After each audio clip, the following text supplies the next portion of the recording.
Welcome to Both Sides Now, featuring the unconventional duo, Dr. Shirley and medium Kelly White. Two perspectives, one world. This is Both Sides Now.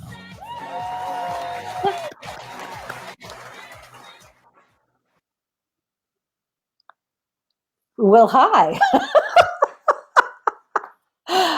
Well, I'm spiritual medium Kelly White. Oh, I wasn't even on? Oh, that's lovely. So I'm saying hello to my screen. this is a hoot. So we're having all kinds of issues today. Oh, that's right, because Mercury's retrograde and we have a big lunar eclipse tomorrow. Oh, it sucks. The big one. Oh, that's nothing, Cheryl. Wait, I'm going to say everybody has to learn patience, including you, including me, because this Big is lesson for me. This is a big lesson. I mean, it's so funny. Poor John, they changed the Be Live system this afternoon. And then poor John was trying to get me to, so I could hear him and we could get Shirley on. It was, poor John. Hi, John. I appreciate everything you're doing during this Hi, time John. of great planetary action. It's a lot going on. Should we talk about that first and before we get into our fabulous subject? Yes, let's do that first. So tell us. I'll Enlighten tell us again. I know you did last week and you've been doing it every week, but boy, oh boy. You know, it's so funny. I'm actually going to do a podcast for James Van Praagh on Wednesday because we're just talking about this eclipse, these eclipses and the planets that are retrograde, but really diving into it. So I'll just start with, I thought what we'll do is, yes, Mercury's retrograde till July 31st. A lot of planets are retrograde right now. But the big news right now is this lunar eclipse tomorrow. It's a full moon, partial lunar eclipse in Capricorn. And it's on the south node. So let me just talk about that and what it really means for us. Because, and it takes place at 11:43 a.m. Pacific Standard Time and 1:43 p.m. Central Time and 2:43 Eastern Standard Time. So this eclipse uncovers truthfulness. This eclipse, this has come to help you realign yourself with the path of your purpose. This is a karmic influence. This actually helps you actualize your mission in this lifetime. So it's realigning, like we talked about before, reassess, realign. Well, this one is to realign us. So let's say you're already on your path, Cheryl. Okay. Let's say you're already on your path. So this would take you to the next level then. So the positive is of this. There's a lot of positive. Yeah. It's all positive if we look at it in the reason we incarnated was to, have a path and to be on our path. So let's say you don't know your path. A lot of our fans don't know their path. A lot of our listeners don't know their path. In the next 6 weeks, you may really get involved with what you think you may want to do, or the universe may realign you in that direction. It's the big day is tomorrow, but in effect, the launching day of it is probably Wednesday when things start to take effect. So this lunar eclipse is in conjunction with Pluto and Saturn, which means challenge, challenge, challenge. Okay. So an eclipse, just for the record, it's when the Earth is between the sun and the moon and it blocks out the light. Okay. So this eclipse brings us at odds with many things like order and chaos, fate and free will, alignment and randomness. So it's going to, this is the paradox of an eclipse.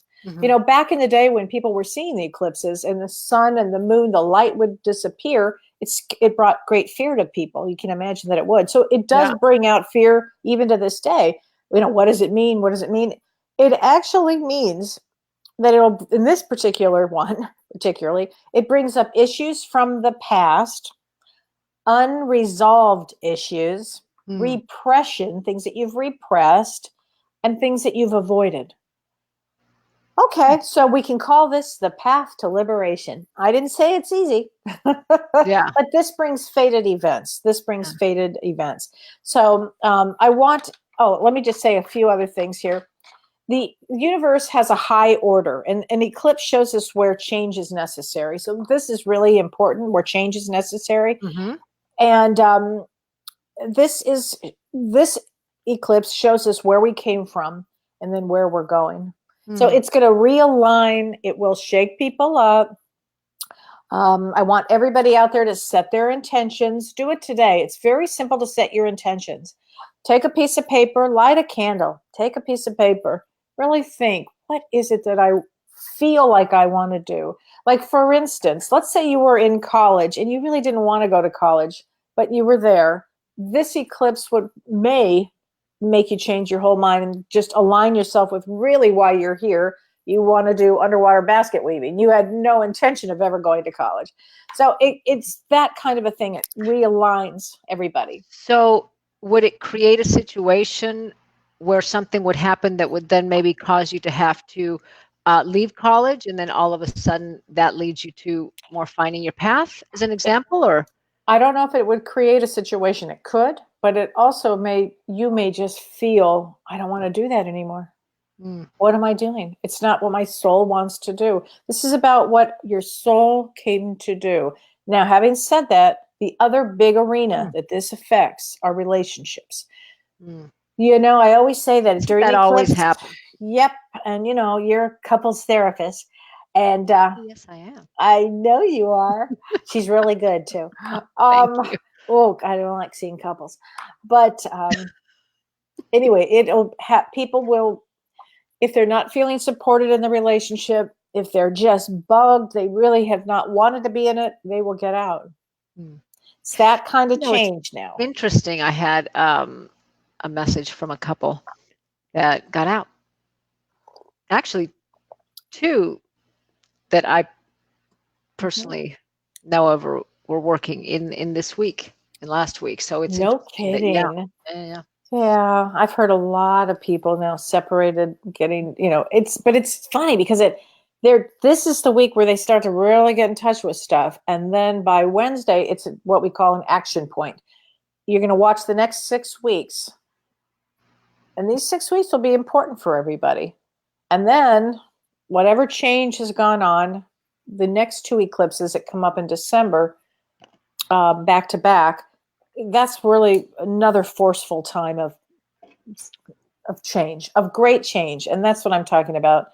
This eclipse brings great change, great transformation in people's lives. Yeah. Well, again, it's difficult to go through, even if it's good change, because it is change. The brain doesn't like that. It feels it can feel like a threat, because when something is familiar, I can prepare for it. When something is not familiar, I don't know how to prepare for it. And what if I prepare for it incorrectly, and then I get threatened and then I die? You know, I mean, the brain is really all about how to stay alive. So any kind of change is difficult.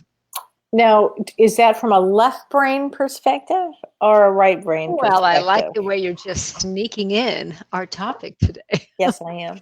You know, it's just kind of how the brain works. We separate the right brain and the left brain kind of as an easier way, a non-complicated way, maybe is a better way to say it, to understand the brain. But it really does kind of all work together and in conjunction. And there's parts of, you know, the left brain is known for language, but there's certainly parts of the right brain that help with that. So it's really kind of a very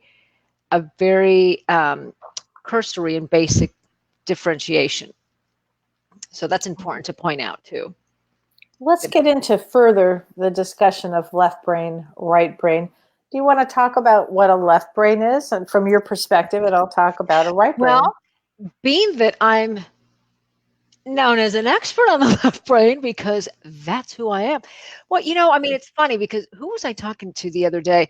Well, I'm a Pisces, and you and I have discussed this before. So by nature, I should be more, you know, what they call right brain. I mean, I remember as a kid, I used to just be off in my fantasy world in my head.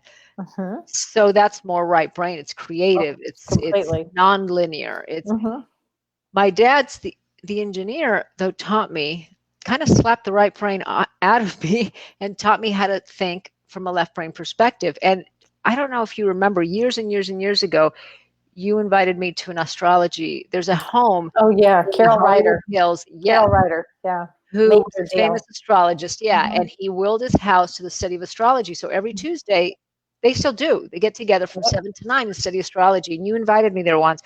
And for some reason, you got them, or your friend Charlene got them to put my chart up, and they analyzed my chart. And in my chart, it said her father taught her how to think from a left brain perspective. I couldn't believe it.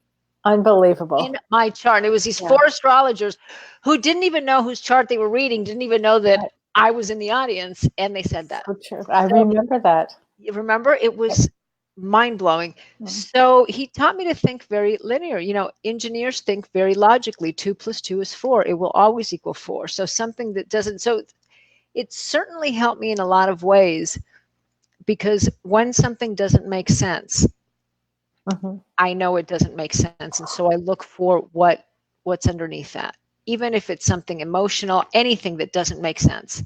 So that has been very, very helpful. But left brain people think more linear. They think more logical. They, it's not kind of, well, maybe, whatever, it's more, no, this, if I go to the gym, my muscles will get toned.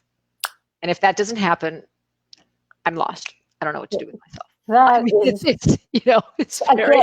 and we will talk about left brain, right brain from a relationship standpoint too. We need to talk about that because it's actually painful. And from a right brain perspective, a right brain, I'm clearly right brained. Look at my hair. I've got crystals. I've got toys in my office. I mean, I'm clearly right brain. Right brain people like to play. Right brain people, they can read emotions. Music is important to them. Art's important to them. Color is really important to them. Sights, smells, tactile, daydreaming, imagination, non-linear, non-rational. My mom used to say to me, my mom was a left brain doctor, and she would say, Kelly, here's the box. Stay in the box. I'm like, I don't see the box. Oh, then my anxiety would get so high because I was supposed to be in this perceived box. And I was like, oh, get me out of the box. I used to straighten my hair. I was like, I don't want to do that anymore. I want to be me. And I'm right brain. That's a real right brain. Yeah. I've worked hard back in grad school and more. I've really worked hard and challenged myself, if you will, to the degree that I feel like it, with using my left brain. Yeah. Yeah. And it's important to understand, from 0 to 2, the right brain is developing. And so I didn't know that. Yeah. So what happens between 0 and 2 is so important for the development of the right brain. And what that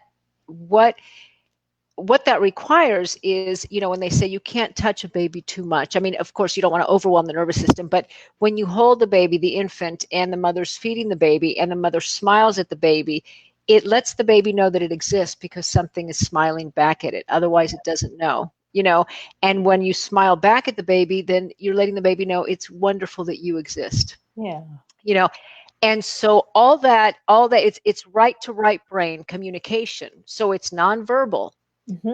And that will stimulate the development of the right brain. So people that come from neglect, or when parents didn't spend a lot of time between 0 and 2, tend to not have that fully, the neuronal connections aren't fully there. They can be made, of course, but so that's why neglect early on really affects the developing infant.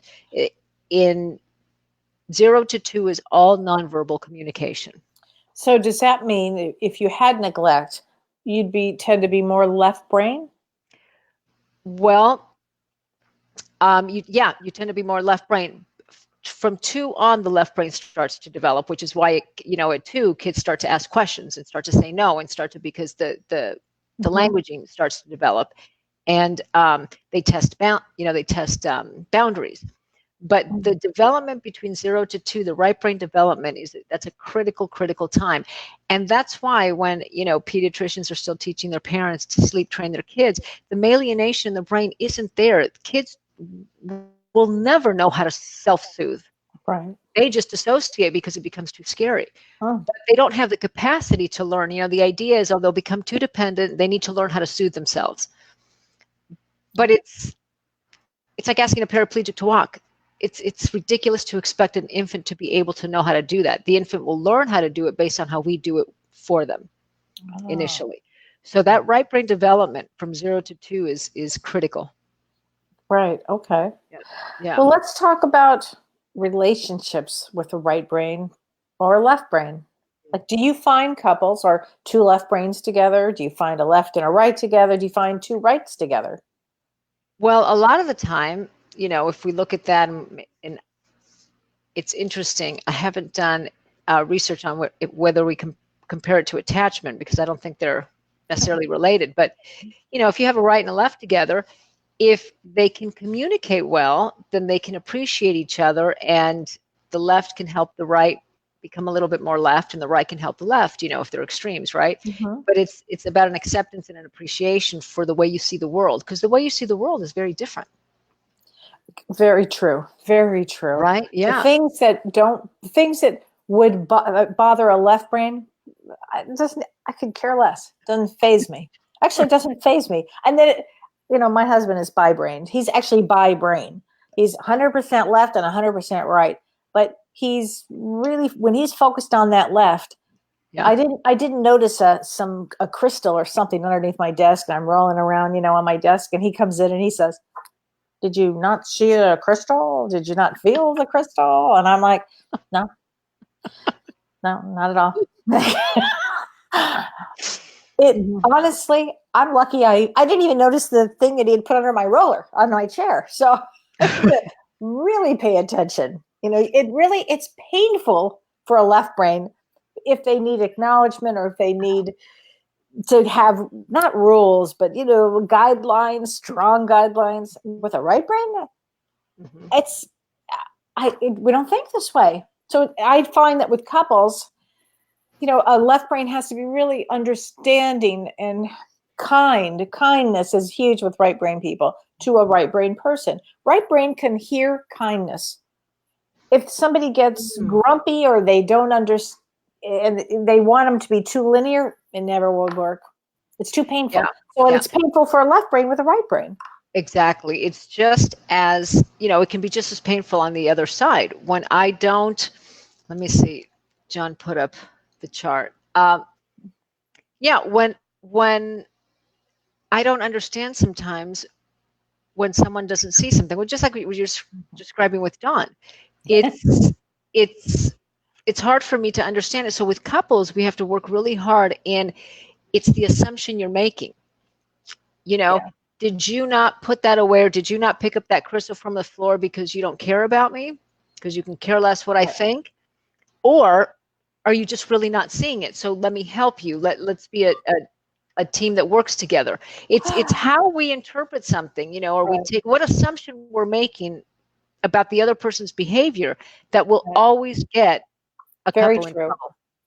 Yeah, that's such an important thing to pay attention to, is the assumptions that we're making about the other person's behavior. That is so true. Because imagine how different it would be, right? So here comes Don, and he knows that you're total right brain, so you don't see things, right?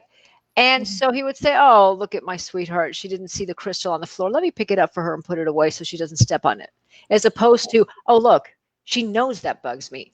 I know she knows that bugs me." So he doesn't give a shit. And all of a sudden now I'm angry at you. That would be horrible. No, he's very loving when he does it. He's so used to it at this point. He's like, you didn't see that? You didn't feel that? No. Right. I wouldn't have noticed it. Yeah, no, I mean, Don is a wonderful, wonderful human being. With me. But you can see how if the assumption, if I've made an assumption, or the assumption that I make can make all the difference in my mood and how I feel about you, how I feel about me. I can just switch it like that in a second. Yeah. Yes. I think that's the most valuable thing to keep in mind. Okay. Whether you're in a couple situation, or friends, or roommates, or anyone that you spend a lot of time with, where you notice that that's the difference. Yeah. Okay. Well, one of the tips that I can help people with to get into a right brain, and I'm sure do you have any tips for left to get a right brain yes, I do. person into a left brain? Yeah, You want to start with your tips? sure. You want, yeah. You go ahead. So emotions come, again, we're making these distinctions very, very um, extremely, but emotions come from a right brain. So if I get very emotional, literally the thinking part of the brain goes offline. And so I'm just coming from my emotions. So, and we call that, the right brain. So in order to switch to the left brain, and your mother taught me this technique, but it works beautifully, is you need to engage the thinking part of your brain. So start counting, but not 1, 2, 3, 4, 5. That's too easy. 300, 299, 298. So it engages your thinking brain, and then you can pull out of your emotions, because you have to get into your business brain. If you have to make a decision or you have a meeting and you find yourself being too emotional, you have to switch over. It's particularly when couples are getting, a divorce. It's one of the most emotional times. And if you have to think strategically, you have to go into that left brain. And so counting backwards can be a very simple and helpful tool that can just switch you right there. That's a good one, Shirley, for Yeah, that. yeah, That really does I've put had you right people, into a left brain. yeah, I've had people come back and say, "Oh my God, it worked," and it does. Yeah, you might have to do it, over and over, particularly if you're like in a business meeting or, divorce proceedings or something like that, where it's going to put you in the emotions. Often So, you may have to do it, over and over. Not one time isn't going to cut it, but it's a good practice to get into when you have to go into the left and think strategically. Yeah. and if right brain. Well, I'll tell you, if you're a right brain, I'll tell you what you can do. Well, first of all, of course, listening to music and art or any of that. But a fun thing to do is think of one letter. Like pick out a letter, Cheryl. I don't care what the letter is. P. I knew you were going to say P. I swear to God, I almost said pick out the letter P. That's so funny. What made you say that? I don't know. Anyway, I just saw it in my head. so name some words that start with P. And have fun with Peter, it. piano, And write it. Piccadilly. Okay, so pickle. I mean, you can keep going on, and then allow yourself to kind of put together a little story with that. Only with using one letter. Okay. And it kind of it puts you into a create. Next thing you know, you're creating. You're creating. So it's about putting yourself in a creative space. In a creative space where you could. And here's another thing: if you don't know what to do creatively, ask around. Look what other people are doing. And you may think, oh, I don't think I could do that, because a left brain person might think that. And just have at it. Just give it a go, as the Australians say. Just try it. Try going to new places. That's really helpful to have a right brain experience. Let your brain wander into a new place. And it may feel awkward at first, but just allow yourself to brainstorm. If you have a situation and you need some help, allow yourself to brainstorm. And I don't just mean, oh, I can only do A, I can only do B. Allow yourself to get out of the norm and brainstorm. Brainstorming is a great one to get into the right brain. I had a funny situation with my mom and my stepdad. They were having a party, and it was going to be on this date, and they were having a party, and they found out at the country club they couldn't take them that day, whatever it was. So I happened to come over to the house, and they're trying to figure out, both left brains, trying to figure out how to get into the country club, even though the country club can't do it that day, and they're trying to figure it out. So I just walk in, and I'm just observing this. I'm thinking it's the nuttiest thing ever. And I said, well, why don't you just do it in the following weekend? Does it really matter? It never crossed their mind. Never crossed their mind. Is that funny? I just thought that was so hysterical. Oh, it's funny because I can completely relate to it. That's why it's funny. It takes a switch, and you're right, switching out of that box, because if I've planned for something that weekend, then I am in the box of that weekend, and I'm trying to make that weekend work. Getting out of the box would be, wait a minute, what if we do it another weekend? And that almost kind of pulls you out of that box. Yeah. Yeah. Well, and sometimes you need a right brain person to help you if you're a left brain, but Go into meditation, and meditation is detaching from the physical world. And so what does that look like? Just allow yourself to listen to some maybe guided meditation or something along those lines, and just start imagining, oh, what if this and what if that, and just use your imagination. That's all right brain activity. Make a collage. Anybody can cut things out. They have magazines anymore. Cut things out of a magazine, make a collage, and what do they call those? Those boards. Yeah, that the people do?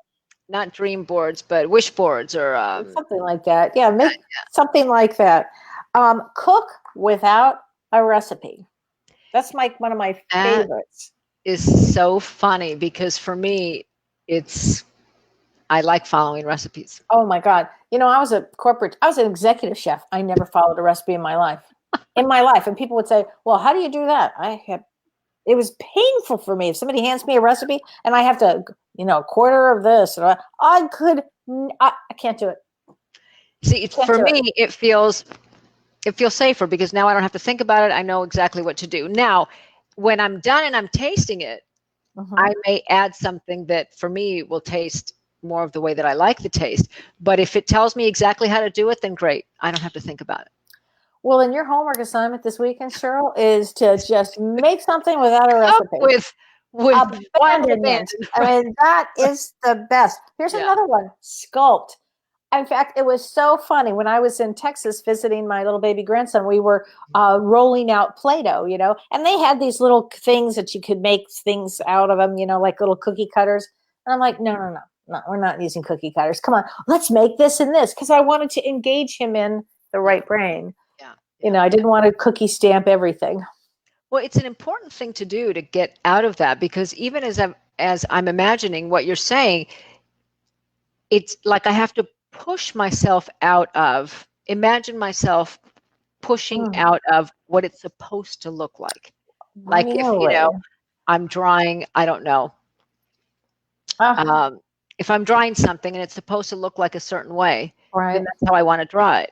But I have to push myself out of that, almost like pushing yourself out of the box in order to be able to then let go and do it. I mean, it is a very conscious exercise, a very purposeful and conscious exercise. Okay, I'm going to push myself out of the box. So as an example, whatever happens, happens. That's okay. Or you have to allow yourself the freedom of whatever happens, happens. So what? You have to let go of perfectionism. Right brain people, I don't think so. Not really. I mean, seriously, I don't think so. I mean, we think just very differently, Oh, here's another one. Play with aromas. People love the scents, and play with different aromas. That kind of might jar you a little bit. But I guess the bottom line is have some fun. Have some fun. Life doesn't have to be this huge struggle all the time. And I think have great moments of fun. I think that's the difference, if we wanted to just really kind of call it something between left and right. Not that left brain people don't have fun, but it can be very anxiety producing if things don't happen in the way that you expect them to happen. And what I have heard from many brain scientists, which really, really does help, is to prepare for it. So purposefully. So if I tell myself, okay, things may not work out the way I want them to, then I'm prepared. So when they don't, I could still feel it in my nervous system, but I can feel it and let it go. Whereas if I expecting something to happen, okay, this is going to happen at 8, then that's going to happen at 8:30, and it doesn't happen, it can feel jarring. And if you're not expecting that, then all of a sudden you react. So it's very important to kind of talk yourself through it and prepare for it. And then your brain is a little bit more, ready for any changes. Wow. Yeah. Well, how did you do on the test? We have a test online. How did you do on the test? That's right. I think I did. Did I take a picture of it? Let me look for it real quick, because, I wanted to see yours. Oh, here it is. I was 66 left and 34 right. Oh, I'm impressed. You had 34 right? I know. My left brain, I'm left brain inclined. I'm analytic. Okay. But I've become, thanks to you and your influence, I've become a lot more right brain. Your mother said I was right brain. I think she could tell that was kind of my what is it called? more who I am, but I wasn't I don't know. trained that way. I think my mom and My I inclination, I think. we used to disagree about that. I'd say, no, Mom, really, Shirley's very left-brained. You know what's funny is what we do. Yeah. Therapy is very right brain, and I think that Yeah. was the only place where I felt it was okay to let myself go. So when someone comes in, I'm not expecting anything to happen. I just kind of whatever happens in the moment happens, and that's where. And you know, that's not a left brain thing to do. A left brain is you're Very prepared true. and I think it was the only place where it felt safe enough to be right brained. In the therapy room. In the therapy room. Interesting. I picked a profession that you would think with how I was trained to think that I would have been inclined more to do accounting or engineering or something like that. It would feel so much more comfortable. Well, and mediumship is in the right brain. Of course, yeah. You know, I mean, that's where intuition comes in really in the right brain. But you are wildly intuitive, and when you have a wild intuitive hit, Shirley, you always say to me, it feels like somebody hit you, and it comes up and out. So I've seen you have wild intuition. And that's why I think that was more my nurture, especially being Pisces, but it wasn't really nurtured. It wasn't really allowed, but I'm getting more in touch with just being. And you know, I read an article about creativity, and that's exactly that aha moment where, you know, what gets people to think of something that then becomes, you know, how did that person think of it? Like even, you know, computers or whatever, is when you don't try and think of how to solve something from a left brain perspective. You know what the problem is, and you just kind of almost let it go, and that intuition shows up, and all of a sudden that's how the most incredible people who discovered things, or who the inventors. Have you ever had the idea, go to sleep, you'll figure it out tomorrow. The idea will come to you. And that's really what happens. My mom that used to happen to her all the time. It happens to me all the time. You go to bed with an idea of what you're looking for, and you wake up and there it is. Whether you're left brain or right brain. Because when you're sleeping, you're in your right brain. Mm-hmm. I think it's been easier for me. I don't recall the idea coming to me the next day, but a little easier for me to come to it. Yeah. So maybe I'm more open and more out of that box. So then I can come to whatever the solution is. Yeah. I think so. Wow. Well, so John, do we have any phone calls? Yes, ladies. Do you hear me okay? I do. Hi, John. How are you? How are you? I know with all the difficulties we had at the beginning, we didn't even get a chance to say hi to you, even though we know you're here. Yeah, I'm in the background making sure everything is running smoothly, and we had some issues. So I just didn't want to interrupt the conversation because it was such a great conversation. So you brought up the fact of people were online testing and doing the right brain, left brain, what is it called? English, I guess that's what you were talking. And so yeah, mine was interesting. Do you guys have my result there, or did I just lose somebody? I don't. You have me. I'm here. Can you hear me? Yeah, that's weird, Shirley. I don't know. Something happened with your microphone. Where's your microphone?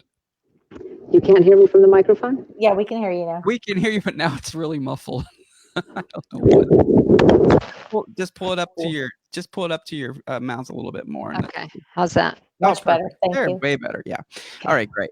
Yeah. So mine, I was really surprised. I mean, it was almost 50-50. Wow. Left and right. I mean, it was slightly different, but yeah. So what is a balanced brain? So I think you have a balanced brain, John. You can figure out all kinds of left brain things, and you're you're a phenomenal singer. You're a phenomenal writer. You can do you really are balanced left and right. Oh, thank you. Yeah, I think that's great. Now, are you ladies seeing the comments? Do you see there's a button there that says public? Yes, I see that. And do you see the comments there? Oh, yes, I do. Yes. Okay, great. Yeah, because we've gotten several comments throughout the show. I just want to make sure you guys were seeing it. So just to explain to the audience, we are on a version of Be Live, which is a new version that was pushed on us kind of when we logged in today. And so we had to roll with it. So we're rolling with it, but they have a different sort of format that they're seeing on their end and that I'm seeing on my end. So I just want to make sure that you guys can see the comments. If I display a comment right now, like Katrina's, do you see that coming up? Yes. Okay, great. Yeah. So she said she's mixed right and left, forgot the number on the test. She took it last week. So we posted this test for everybody. If you want to go check it out, it's in our group. It's also on the Both Sides Now page as well. So so people who aren't part of the group should join the group, because often we post more stuff in the group because it reaches more people. And so we ask that, if you're not a part of the group, go ahead and join the group. And we are going to get to the calls. I do see one call waiting at the moment, and I believe this is Gina. Gina, do you hear us okay? And are you on the line with us? Hi, yeah, I'm on the line. Great. Hi, Gina. How are you? Are you more For a left long brain or are time you since right I've called brain? in. Are you left brain or right Can brain? you hear me? I don't know. I tried to take the test. I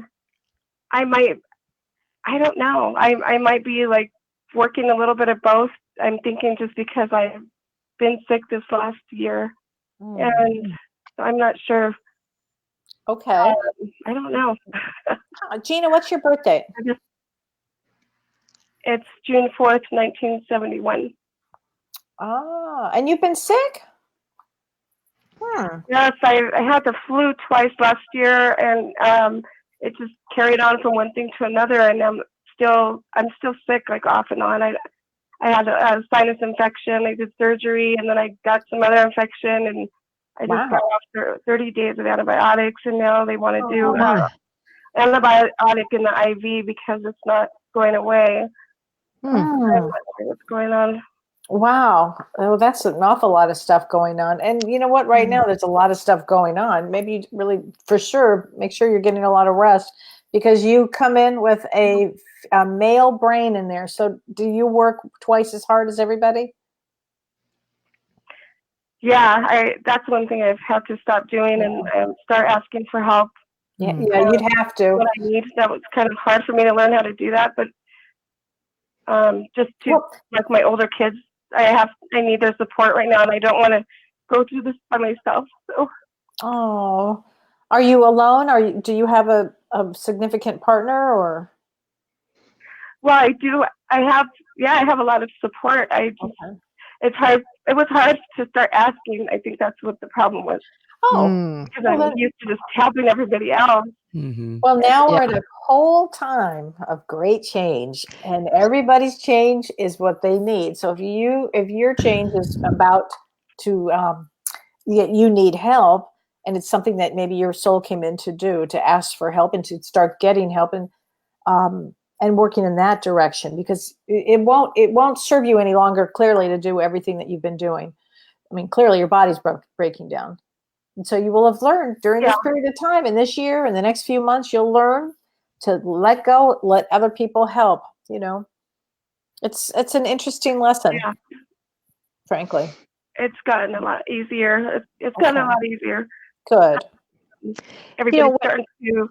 At first, it was kind of a shock to everybody, but now they're like, "Oh, okay, can you get me this? I'm going to need you to do this." Or, so, I mean, everyone's been really helpful and not complaining or anything.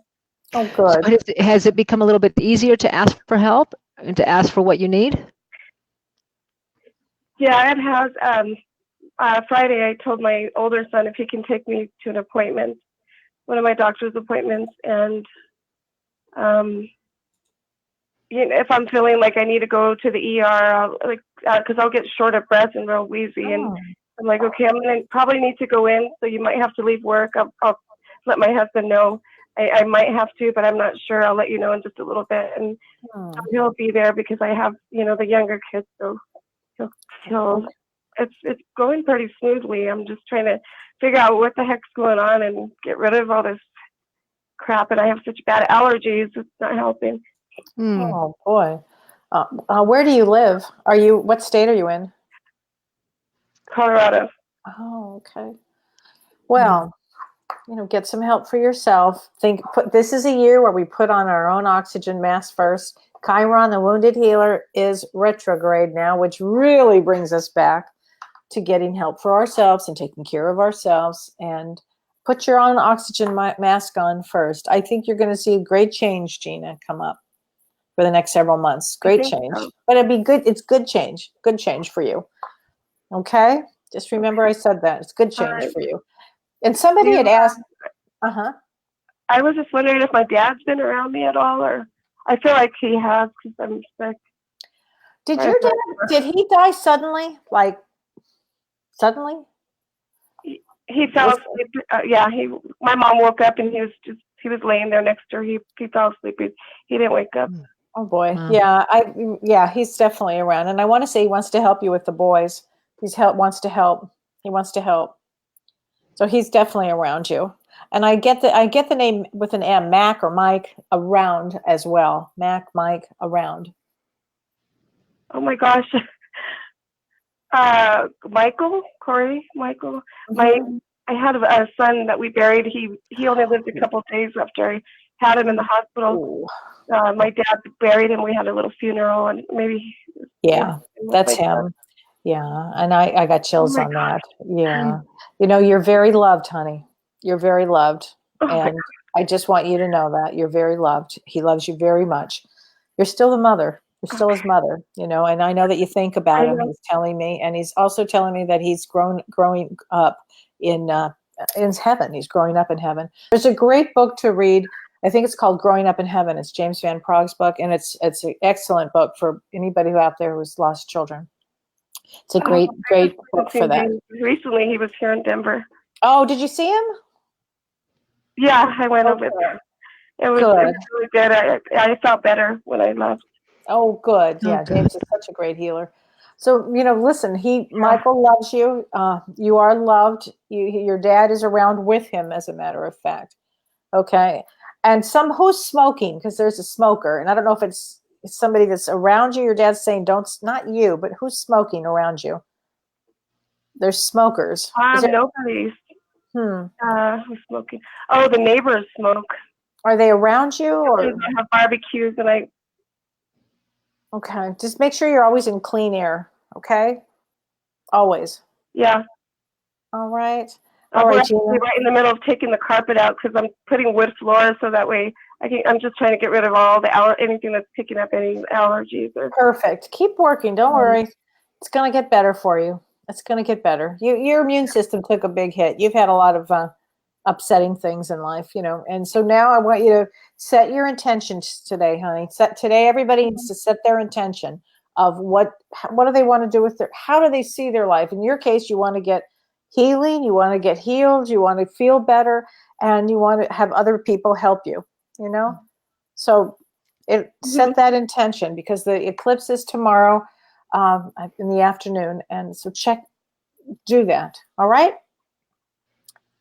All right, Gina. Thanks for calling, honey. I love you guys. I'm so happy you guys are back on the air. I have been trying to get on there, but I haven't. I've been sick, so I'm so glad you did. All right. And I want to. And I want to. Thank you. Thanks, Gina. I wanted to mention Nancy had online had said, Nancy Evan Sapar said, how do we not overthink the next 6 weeks? And I think that's a great question, Nancy. I was staring at that the whole time, and I'm like, that is a damn good question. Mm-hmm. Well, first of all, you're going to live your life. You just go in and live your life. Start thinking of how do you want to live your life? What is your soul not doing that it feels like? What are you not doing that your soul is saying, go in this direction? Don't go to the left, go to the right. And it's that type of thing. And I think in order to be able to do that, you need to, it's in those moments in between thoughts that's going to allow you to be in that moment, to know what, intuitively where your tendency is. Overthinking, I know that well. I don't overthink anything. In fact, I underthink. I'm an underthinker. That's what I love about you, among many, many other things. But the problem with it is to notice when you're overthinking and become aware of it. That's the first step to change anything, is to just notice it. Oh, I'm overthinking again. And to not judge it or criticize it, notice it with curiosity. And in those moments, you can then start to, let it go, whatever that means to each one of us. Just acknowledging it and noticing it can help. And I think this, Nancy, too. I think the universe has a great way of shutting doors, opening doors, shutting doors, opening doors. I don't think you have to overthink anything. I think the universe does it kind of for you, in a sense. But pay attention to the signs. You know, there's a sign I should go left, or there's a sign I should go right or straight ahead. Pay attention to the signs. But universe has a great way. Before we incarnated, we put specific things in place. So you don't have to worry. I mean, you just don't. It actually starts to happen. Okay. And by the way, if you're right where you're supposed to be, this will be a time of great uplifting. If you're not exactly, you know, coordinated with and aligned with what your soul came in to do, the universe will go beep, bop, boop.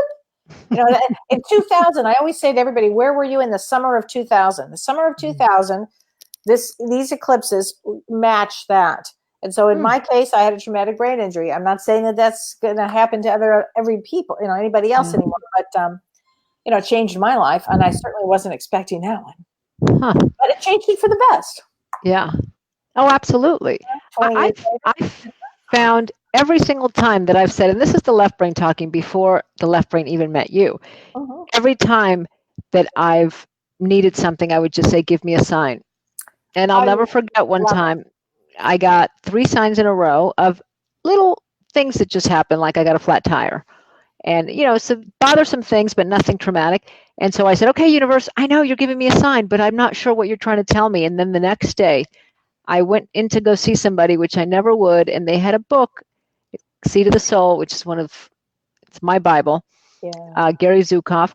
And she, you know, I've been wanting you to come by and see me because I've been carrying this book with me because I wanted to give it to you. And I said, oh, okay, great. And I saw it, and there in black and white were the answers to what had been going on, and I wasn't, and almost exactly the way I had been experiencing them. Wow. So it's just kind of being open to notice that. I mean, even as a left brain, I was able to do that, and I do it every single time now.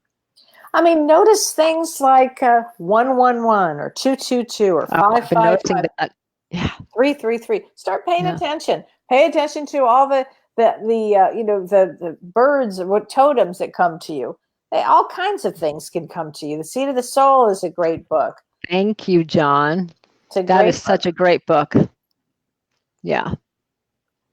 Pay attention to signs. Susie, you have Susie has a question. How do you go towards your own enlightenment when you have a life partner that simply focuses on providing and just going along without giving much thought to what we are and what our true purpose is? I'm very grateful for him, but I feel like I'm imploding. Well, I think you don't need to wait on him to do it. Just go on your path, and he might want to join you. And if he doesn't, then to just respect his journey. Now, if it's getting in your way, I don't know what a specific example would be of that, but that could be a little tricky. But what do you say, Kelly, about that? Well, I agree. I mean, not everybody. Some people are kind of fixed, and they don't really want to move, and they don't want to do any change. So your option is to stay in a relationship, not to stay in a relationship, or frankly, have a relationship with yourself, and then just say, I'm going to do this today. I'm going to do that today, and start living your life for you. You can do it. People can do that. You know, people are very different in relationships. Some people are very similar. Some people are different. What I've always appreciated with Don particularly, I really appreciate this, that he has his own, you know, thing that he does. I have my thing that I do. We come together. It's beautiful. It's fabulous. And he supports me in my adventurous life, which I love. And Tammy, that's important. Tammy says, is it fair to say that left brain people interact with rules, structures, and right brain people interact with energy in its purest form? Both interface differently with how energy shows up. Yes, Tammy, it is definitely fair to say that. Shirley, what do you say? That's excellent. Excellently put, by the way, Tammy. And they're both, thank you, Tammy. I mean, they're both energies. It's just how we look at it, how we interpret it. And of course, the balance between the two is the best. It's the most optimal way, because then, you know, it helps you in every way instead of being too rigid or too rule oriented. Right. But part of it, if you're going to stay with a partner who isn't on the same path as far as evolving is to respect that they're on their own journey. And how is their not evolving or not wanting to, you know, do what you're doing affecting you? And if it's not, as you're saying, Kelly, where you and Don kind of do your own thing, respect each other, know that you're on each other's journey, and then you get together and enjoy the things that you like to do together. Whatever that may be or what it looks like. Yeah, no, absolutely. It's so interesting too for a left brain person that's traveling with a right brain person. And I've had this experience, let's say the train leaves at 8, the train leaves at 8, you got to be on the train. All right. You get on the train breaks down. What do? The left brain. Okay. Now we got to figure this out. Right brain might say, let's just get out and enjoy this. Let's go over here. Let's have an adventure. Adventures are really important to right brain people.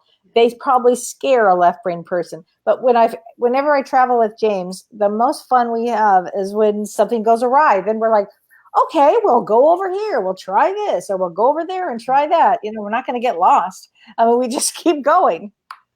Yeah, So no, I've learned to really enjoy that. Yeah. And it's funny because I guess that's where my right brain shows up. When I'm on vacation, I don't want an agenda. And I used to tell my partner, if you need to be like at the museum at 8 a.m, great, you go and then I'll meet you there. But I don't want to have to follow a timing because that's not, Well, that really but again, it's respecting somebody else's process. If you need to do that, that's great. I'm not going to make an assumption about it. You don't care about me or you don't want to spend your time with me.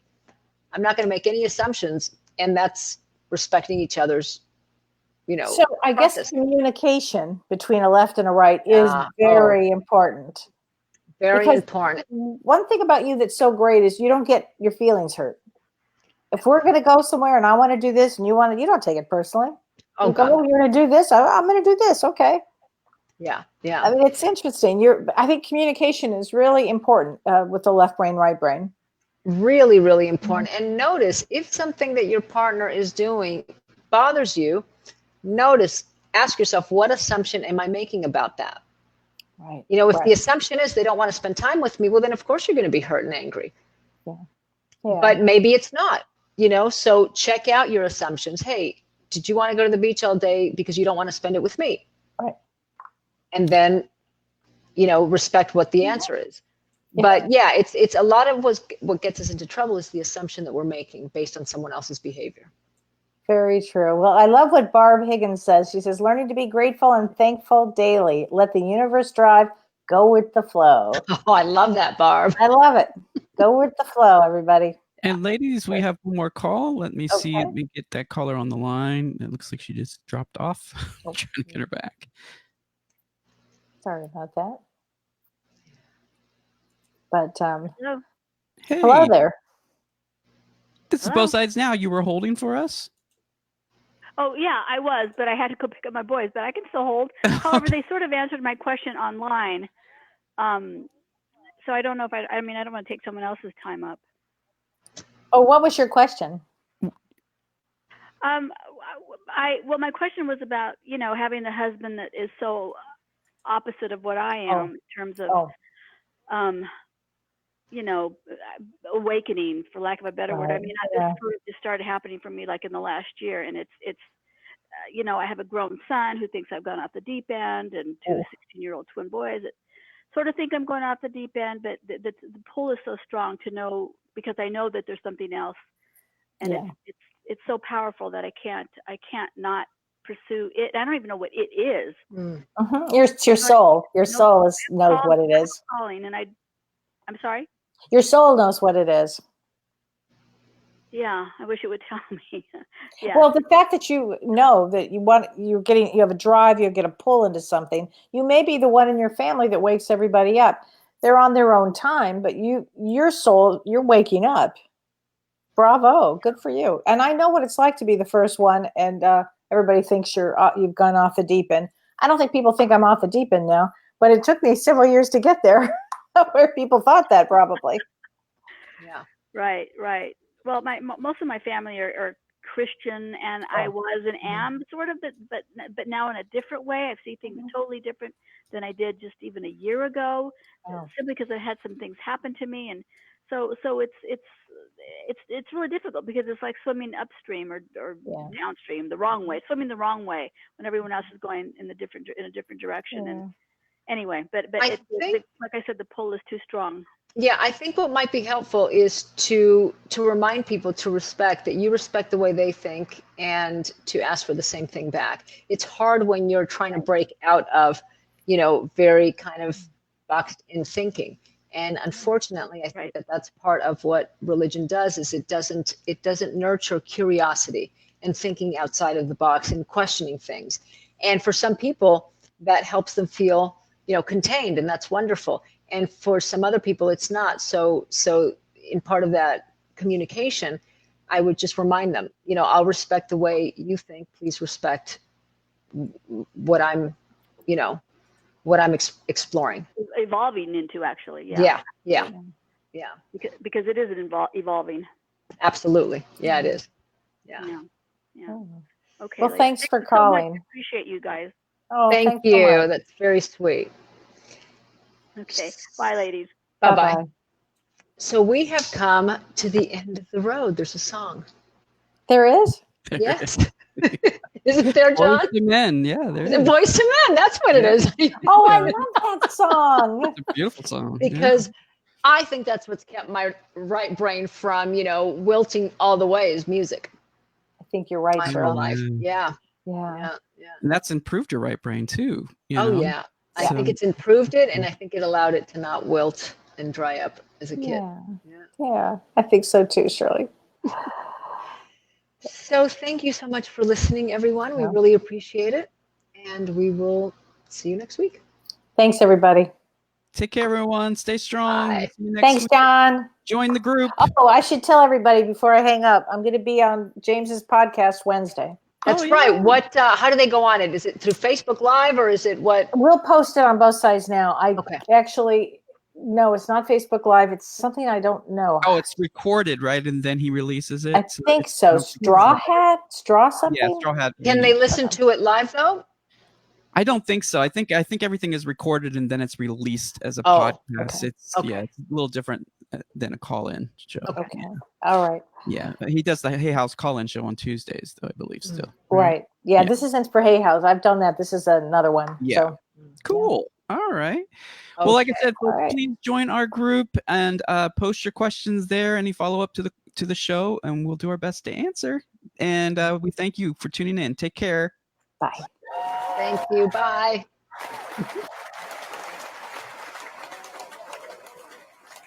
You've been listening to Both Sides Now, featuring the unconventional duo Dr. Shirley and Kelly White. Two perspectives, one world.